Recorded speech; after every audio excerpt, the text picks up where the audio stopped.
Good evening. Welcome to Follow Everton. I'm Ryan, the channel admin, and I'm here to talk about Everton. They've just sold Ben Godfrey, the English defender, to Atalanta. Wow. Has he got a good agent? Um, so we're going to talk about that. We're also going to talk about a little bit of transfer news.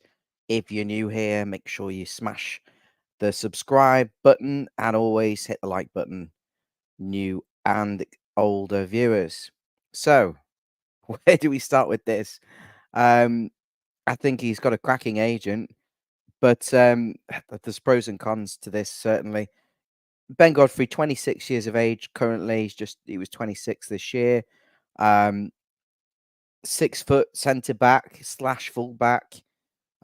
He's made 82 appearances for Everton in the Premier League.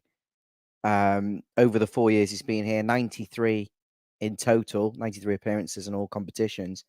Last 2 seasons, though, if you look at let's look back at over the 4 years as a whole.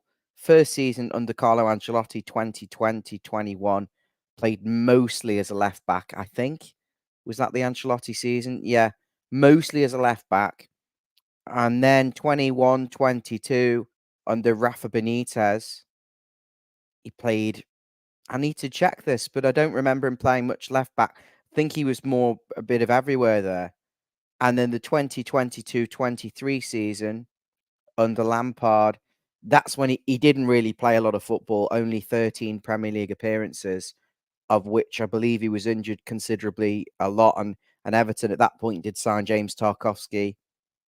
They also signed, they also had Connor Cody at that point. So he was never first choice at centre back. Michael Keane often preferred as well in front of him. I'll just confirm that now, actually. Just want to see if Michael Keane played quite a bit of football. No, he didn't either. Keane was also not. Michael Keane started, getting phased out 22, 23, and last season only 12 appearances for himself. So Godfrey very much on the back burner from the 2022-23 season onwards. And then last season, only 15 games played as well. Mostly, if I recall, at right back from January onwards. And I think at that point, Nathan Patterson weirdly got dropped. Godfrey came in, I believe he asked to leave. He wanted to go to Leeds, I think it was, on loan. There was a couple of clubs interested in him. He wanted to leave. He wanted first team football. Sean Dyche said, no, stay. We can't afford to replace you. We need you till the end of the season. And obviously he did so, and that was on the proviso that he'd play regular football. And he did. He played the 15 games, mostly at right back for Everton, and we were terrible. In that period, we couldn't win a game, couldn't score a goal. I'm going to come to that in a moment. But what I'm trying to say really here is that Godfrey was... There's my cat. Godfrey was phased out a little bit of the team, and he had a lot of injury problems, but never really over the 4 years played a 38-game season and really cemented his place in the Everton team. Did make a couple of appearances for England, but they were in that sort of 2021 under Carlo, Rafa, that sort of period. So I believe a lot of it was down to the fact he had long COVID and really struggled to get back up to full speed. But I genuinely, and I'm going to come to this more, I just don't ever think he fitted in with what we were trying to do here. I'm going to just look at his stats from last season and then talk about the transfer. So yeah, the 15 games, no goals, no assists, 2 yellow cards. Only played 1,000 minutes in total, 1,200 minutes on the bench in every single match up until the Fulham game, which was the 30th of January. So didn't play any football till the 30th of January, apart from 90 minutes away at Burnley, which we won 2-0, kept a clean sheet. And then he played right back in all the matches between Fulham and Newcastle. So 9 game weeks of which we didn't win a match, and he played right back in every game. So I was right, yeah. And then he got dropped and we win. Then he comes back, we lose 6-0. Dropped and we win at Forest. And then he's in the Derby. The Derby win, did well in the Derby win, did well in the Brentford win. So that's Ben Godfrey last season. Now, I think he's done really well to get a move, in all honesty, because I look at him as a player. and I don't really think he was a good enough centre back when he played there. He was a lot of pace, a lot of tenacity, but Everton didn't really play a high line, even despite his pace. We were playing quite deep, and so we were playing quite deep, and that really exposed Ben Godfrey's weaknesses, which are the fact he's not very good in the air and he doesn't track the runners very well, and he's quite reactive rather than proactive as a defender. So when you're playing deep, and if your best attribute is your pace, you're not really using that pace. You're playing deep. A lot of the players in front of you then, and he wasn't that good at heading the ball, wasn't that good at attacking the ball. So at centre back, I don't think it ever suited him. Ironically, when we did start to play higher line, which was with Branthwaite and Tarkowski, you could say, he did well as a defender, as a right back, because he's got that pace, and I think it's a little bit sad we'll miss that pace. But I think there was nothing going forward from him when he played at fullback either. At left back, I think he was a bit better. Um, Seemed to do quite well at left back for some reason under Carlo Ancelotti. Then again, Mason Holgate and Michael Keane were fantastic under Carlo.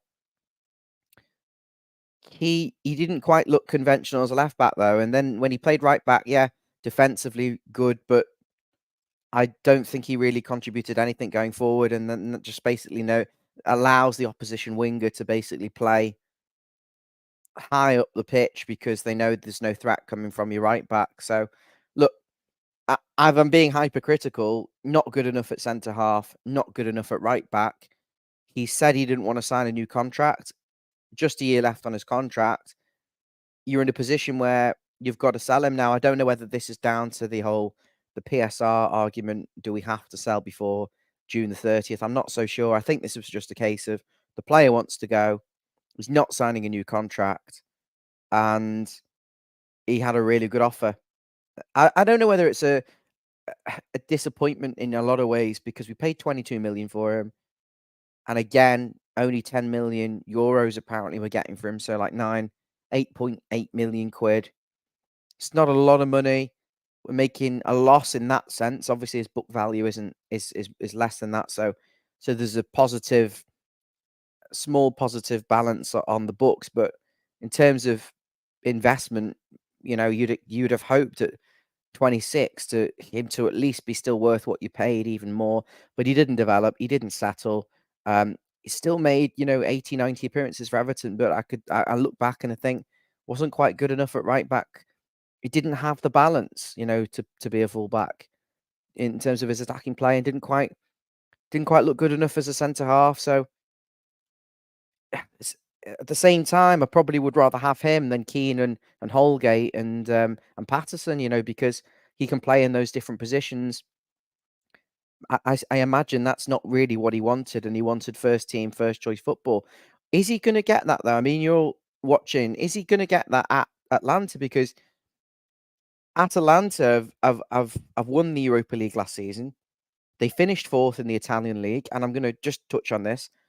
I don't think he's gone there. I'm not saying there's anything wrong with Italy, but it's northern Italy. It's not like going to Rome or going to Naples where you've got all the beautiful Sorrento and all those sort of places, Taormina. It's northern Italy. It's not even Milan. I don't know. I don't want to be hypercritical of the city at Atalanta, but it's not obviously not a city. It's in Lombardy. Sorry, Bergamo. Uh, you know, he's gone there for the football, but they've won the Europa League. They're in the Champions League next season. They're a very good side. How is he going from third choice centre back slash makeshift right back at Everton? We're watching him thinking, yeah, he's tenacious. Yes, he's got pace. Yes, he's English. His commitment is fantastic. His attitude's good, but he's not good enough as a centre half to play there because he can't head a ball. Not good enough at right back because he can't get forward. And then goes into Atalanta. Now, I'm looking at their team. They've got they play 3-5-1-2. Sead Kalanasinic. The three centre halves are okay. Just looking at the statistics. I mean, is he going to go and be on the bench? If they play a back three, he probably would suit the right-sided centre-back in a back three for them. They've done absolutely remarkable, really, to do what they've done. Obviously, Ademola Lookman is a massive player for them now. Come on, leaps and bounds. Just good luck to him, really, and I'd say commitment was there, some decent attributes, but what probably is more suited to the Italian league, where that pace will really shine through. For a team that's right at the top as well, play high line, he'll cover the right-sided centre-back spot, can play left-sided centre-back, can play in this as a sweeper. He'll be a good signing for them. And his agent's absolutely fantastic to get him that move. I'm going to have a look at some of the comments. If you're new here and you're watching on Twitter, then please can you come over on YouTube and subscribe? It's youtube.com/follow Everton. Trying to get to 2,750 subscribers, so would really appreciate your support with that. What do you think about the signing for Atalanta of Ben Godfrey? Do you think Everton will miss him? Do you think he's a big loss, or do you think this is good business? 10 million euros in the coffers for Everton. Allow us to go and invest. I mean, I personally was calling on Everton to get rid of the fringe defenders, the Godfreys, the Pattersons, the Holgates, the Keanes, the fringe players, Neil Maupay, get rid of the players and go and invest and bring in a first choice starting right back, bring in a centre back who can possibly also cover at left back if needed. And so we've done that. It's just he seems to be the easiest one to sell. Peter's reminding me of Ben Godfrey had an ankle injury. I forgot about that completely, Peter. So thank you for correcting me. So yeah, I mean, he had a lot of injuries in that period, but didn't quite cement the place and had long COVID.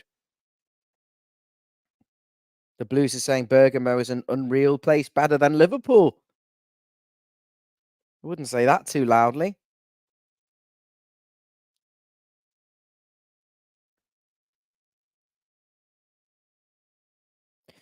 Yeah, it's just outside of Milan. No, I'm happier here in Liverpool, but I can understand the appeal to go and play there. Peter saying I'd rather we sold Michael Keane, wouldn't we all?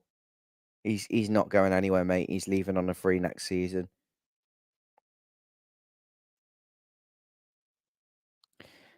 This is our VIP subscriber. Thank you, Richo. This is so important. Richo's supporting the channel. You can do that yourself. You can click join at the bottom next to subscribe if you see that, or on a desktop computer. You can go to youtube.com/follow Everton/join and support us on there. He said he's just ordered his Goodison farewell book. Has anyone else ordered that? And Ashton's talking about Ben Godfrey. He says, I'll miss him, but I think it's good business. It is good business, Ashton, because if he's not signing a new contract, we can't afford to let him go for free. To get something for him is good. I don't know whether that's a lot of money, considering he's 26. He's going to come into his prime. So whether it's just such a difficult one, isn't it? Are we going to replace him? Are we going to find someone who can come in and do a better job than him? I really hope so.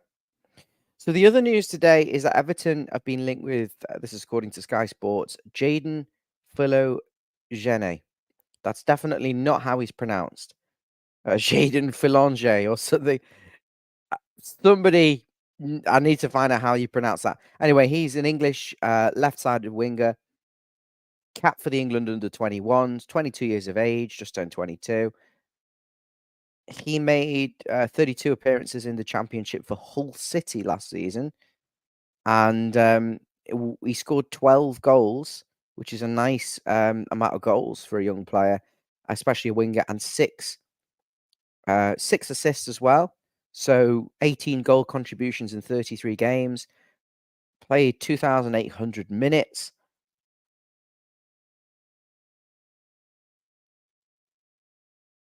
He was a former Aston Villa youth player, but he can play on the left and also on the right. If you look at his statistics, he did play 10 times on the right side of midfield as well last season for Hull City. And he's fairly consistent. If you look at his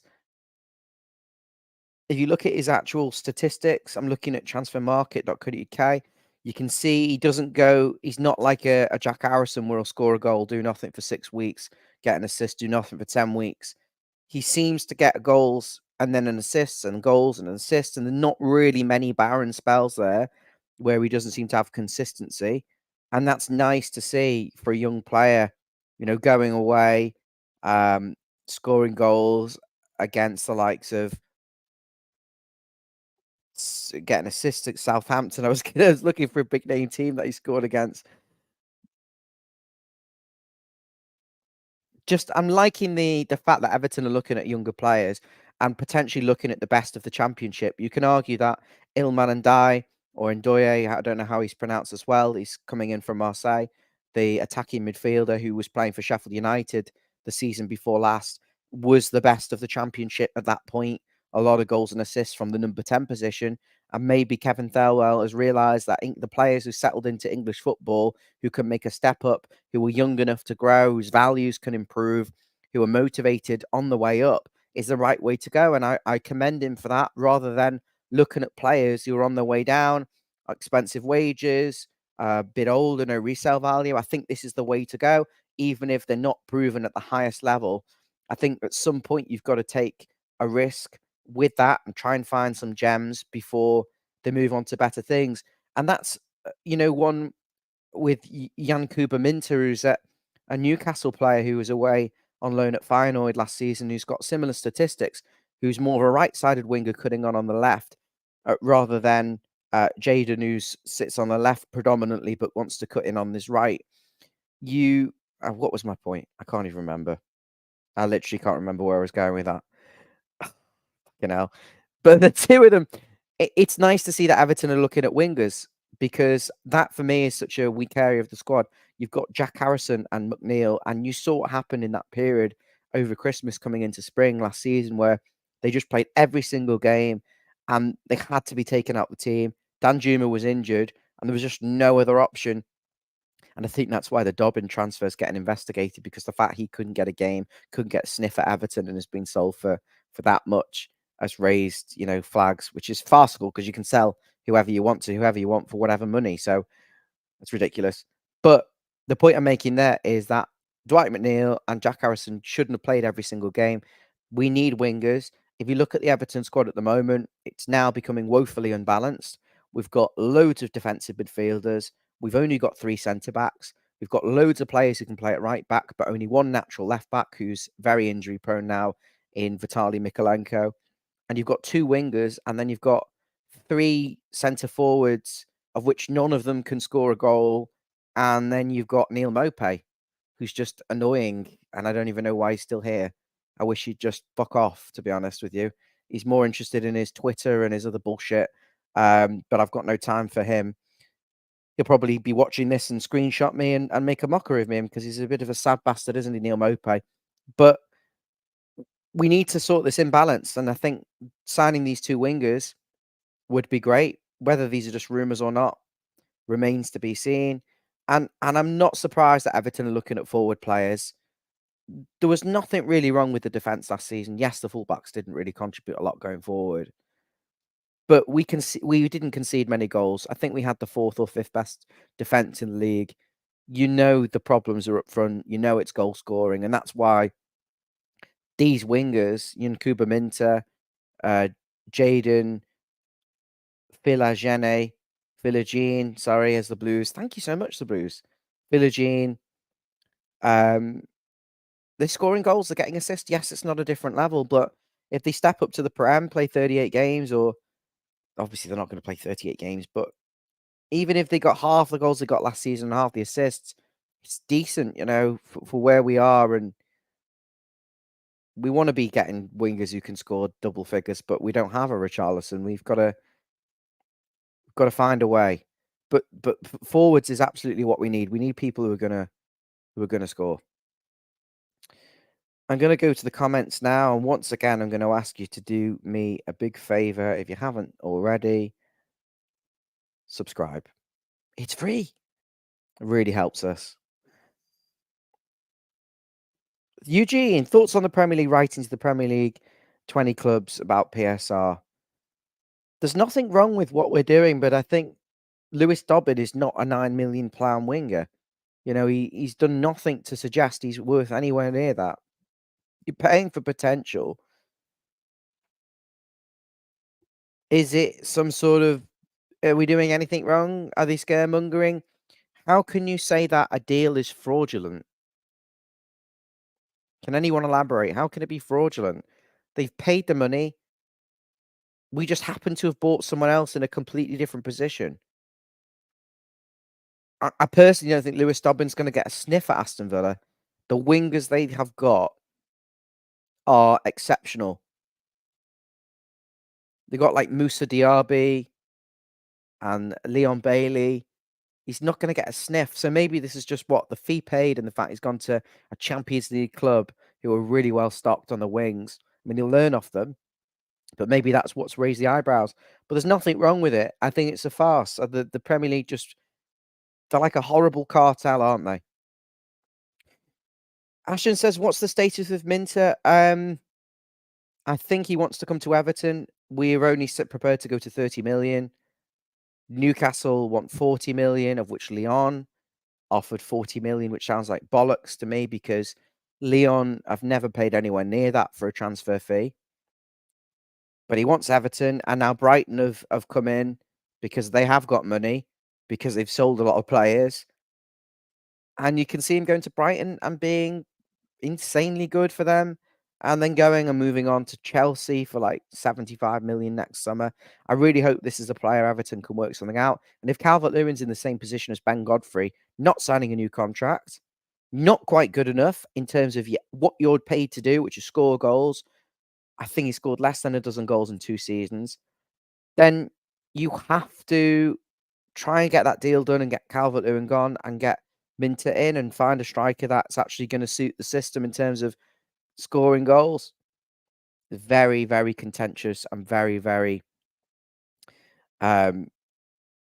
contentious subject, that Calvert-Lewin one. But there's a lot of Everton fans who are more than happy to see Calvert-Lewin moved on if it means bringing Minter in. And then there's a lot of fans on the fence, like myself, who are not sure. Do we gamble? Do we sell Calvert-Lewin? Do we risk the fact we're not going to sign a striker who's going to fit in with Everton's system, who's not going to score goals? Do we take that risk? Can we afford to? Can we afford to not get to Bramley-Moore as a Premier League team? But then you go, well, they only scored 7 goals anyway. But then you can say, well, we don't create anything for him, and all the chances are with his back to goal. And, when he's crossing the ball, it's always an early cross where he's got a defender behind him. He's got to twist his head and look at where the cross is coming from, rather than nice crosses, pullbacks, and, your bread and butter finishes. So there's so many facets to the Calvert-Lewin debate in terms of sell, keep. It's very complicated, but, he's obviously heavily involved with the Minter deal because Newcastle want Calvert-Lewin. It looks like Isaac is one way or another. I can see him moving. It's a chain of the deals, but I'm hopeful something can be done. I prefer to keep Calvert-Lewin, I'll be honest. I prefer to keep him overall. But if we've got a grand plan to sell Calvert-Lewin and bring in players who score goals, then fantastic. Peter, the whole inflation of prices is absolute piss take. Yeah, they pick and choose, don't they, Peter? They pick and choose. No, I don't think we need to buy any players before the 30th of June. I don't think we'll buy anyone before the 30th of June. I think the Ndiaye one's going to get announced after the 30th. I think get the money in, and then we can lose some money again. The Blues, thank you, the Blues. We massively need players who can take the ball in tight spaces and go 1v1.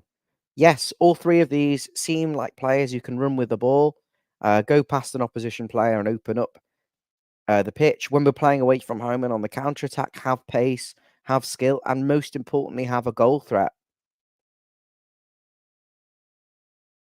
Unpredictability is what you would say. Peter is talking about Jack Harrison. He's not happy about Everton signing Jack Harrison. He's a joke, can't cross a ball. I, I'm being a Jack Harrison apologist here, and I do not rate Jack at all because I think he runs around, he presses well, but there isn't an end product there in general. is the fact he doesn't have a right back who bombs on and allows Jack to be 1v1 opposite against an opposition defender. But also, I think if you ask Jack Harrison where his best position is, he'd say left midfield. But that raises questions as to why we are signing him to play on the right. Yeah, 4 goals from, weren't they 4 of them pens? It was embarrassing, mate. Calvert-Lewin last season's goal record was embarrassing. I think we forget that really. I mean, let's just quickly look at Calvert-Lewin's stats before I wrap things up here. Again, in his prime, 27, 54 Premier League goals for Everton. He's in the top sort of scorers, but look at this. These stats are shocking.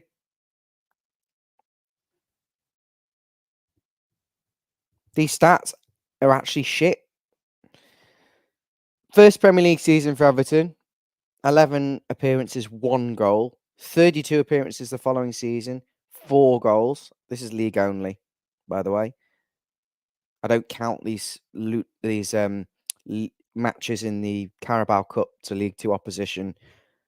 Premier League, 6 goals, 35 games, 2018-19. I think that was under Sam Allardyce.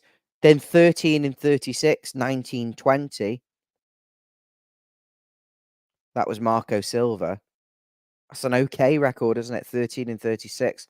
That's probably the absolute bare minimum you'd expect for a striker playing that kind of amount of games in the Premier League.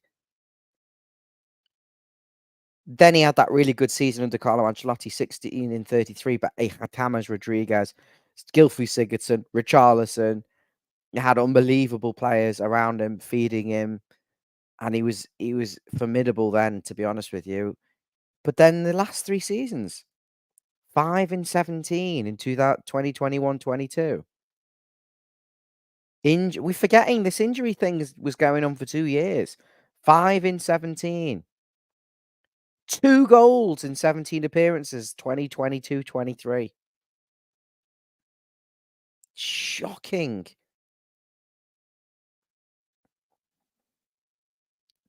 It was nauseating that season. The only forwards we had were Neil Maupay, Calvert-Lewin, and we had to play Damari Gray up front and Sims. Oh God, please don't take me back. And then last season, 7 goals in 33 games, of which 4 of them were penalties. The squad was looking very healthy last season, and I'm starting to get a bit worried about the holes that are appearing and how we're going to deal with the replacements of individuals who are leaving. Peter says DCL isn't a goal scorer.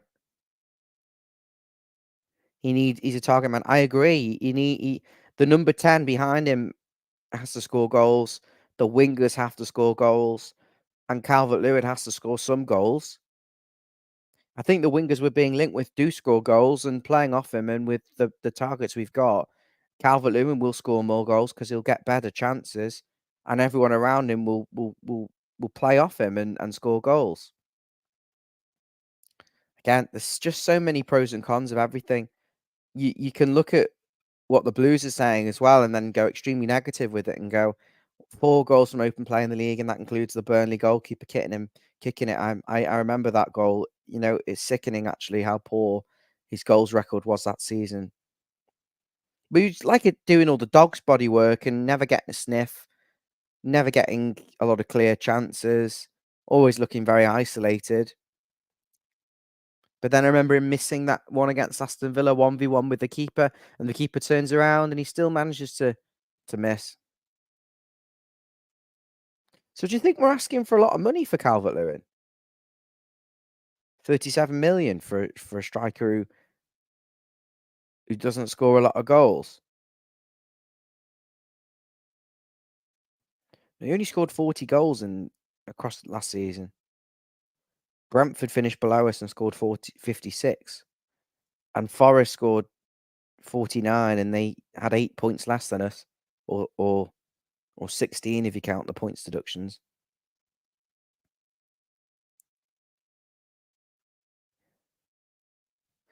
Peter's talking about McNeil in the number 10. I don't think so, Peter, because I think he's too left-footed. You know what he's going to do every single time. He'll run over to the left.